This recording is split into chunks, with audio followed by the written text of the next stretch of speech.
Assalamualaikum warahmatullahi wabarakatuh. Ketemu lagi dengan saya Suryani SPD pada mata pelajaran Produk Kreatif dan Kewirausahaan. Pada kali ini saya akan menjelaskan KD 32 menganalisis peluang usaha pada indikator, menjelaskan teknik perincian usaha dan menganalisis perencanaan proses produksi barang dan jasa. Dalam memulai usaha, ada beberapa poin yang mesti kita harus perhatikan. Yang pertama, kesempatan memilih bidang usaha. Yang kedua, sistematika pendirian usaha. Yang ketiga, sifat sistem usaha. Yang keempat, pertimbangan memilih jenis usaha. Dan yang kelima adalah minat seorang wirausaha. Ibu akan menjelaskan satu persatu dari kelima poin tersebut. Poin pertama yaitu kesempatan memilih bidang usaha. Kesempatan memilih bidang usaha yang dilakukan oleh calon wirausaha itu disebabkan oleh beberapa hal. Yang pertama, adanya kemampuan bersaing dalam bidang usaha dengan perusahaan orang lain.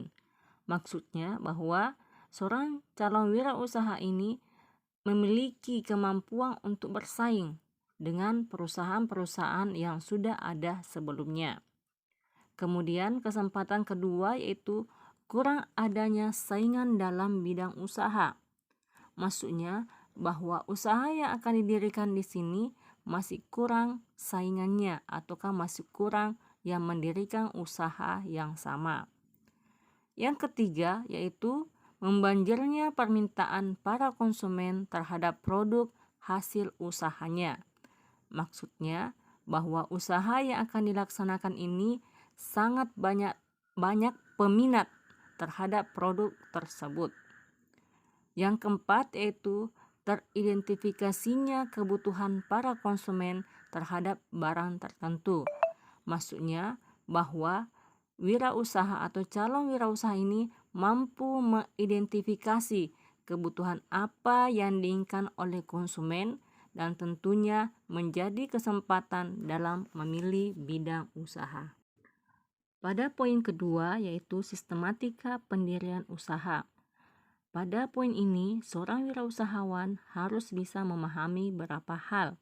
Yang pertama yaitu mampu memahami pengertian dan peranan usaha. Yang kedua, memahami penentuan jenis usaha apa yang akan dia pilih. Apakah jenis usaha jasa atau usaha dalam bentuk produksi barang. Yang ketiga yaitu mampu memahami bentuk-bentuk usaha yang akan dia pilih. Bentuk-bentuk usaha ini bisa pernah saya jelaskan di pertemuan sebelumnya. Yang keempat yaitu memahami penentuan tenaga kerja yang akan dibutuhkan. Jadi maksudnya di sini bahwa seorang calon wirausaha mengetahui tenaga kerja yang bagaimanakah yang dibutuhkan usahanya. Yang kelima adalah memahami penentuan lokasi. Artinya dia harus mencari lokasi mana yang strategis pada usaha yang akan dilaksanakannya. Berikutnya adalah memahami pengurusan pinjaman modal usaha ke bank sebagai modal awal ataukah modal untuk memperlancar urusan usahanya. Kemudian mampu memahami akan kewajiban-kewajiban usaha atau perusahaan yang akan dia jalani. Poin ketiga yaitu sifat sistem usaha. Pada poin ini, seorang wirausaha harus mengetahui sistem usaha yaitu adanya keterkaitan bidang-bidang usaha dengan unsur-unsur lingkungan masyarakat yang ada di sekitarnya dan sistem politik yang ada di daerah tersebut, sistem ekonomi dan sistem hukum yang berlaku di tempat dia akan mendirikan sebuah usaha.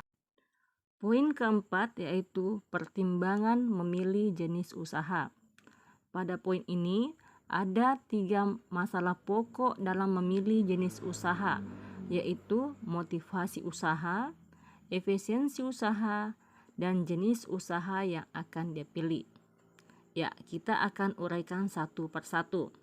Yang pertama yaitu dalam motivasi usaha. Ada beberapa faktor yang harus seorang wirausaha pertimbangkan, seperti pengertian dan manfaat jenis usaha yang akan dijalankan, maksud dari pendirian usahanya, kelompok usaha yang akan dia pilih, perundingan pendirian usaha, dan kesepakatan pendirian usaha. Faktor kedua yaitu faktor efisiensi usaha yang harus dipertimbangkan oleh calon usaha, seperti adanya pertanggungjawaban usaha, fungsi manajemen usaha, permodalan usaha, aspek formalitas dan fleksibilitas usaha, dan kontrol terhadap kegiatan usaha. Kemudian pertimbangan yang ketiga yaitu adalah faktor jenis usaha yang akan dipilih dan perlu dipertimbangkan oleh calon wirausahawan, seperti jenis usaha yang cocok, tanggung jawab pengelolaan usaha, bentuk permodalan usaha, pembagian laba usaha, keanggotaan dalam usaha, dan publikasi perkiraan tahunan. Poin kelima yaitu minat berwirausaha. Seorang calon wirausahawan, minat dalam berwirausaha itu ditunjang oleh beberapa faktor, seperti faktor keluarga, faktor saudara, teman, pengalaman usaha, keadaan ekonomi, keadaan lapangan kerja, dan sumber daya yang tersedia.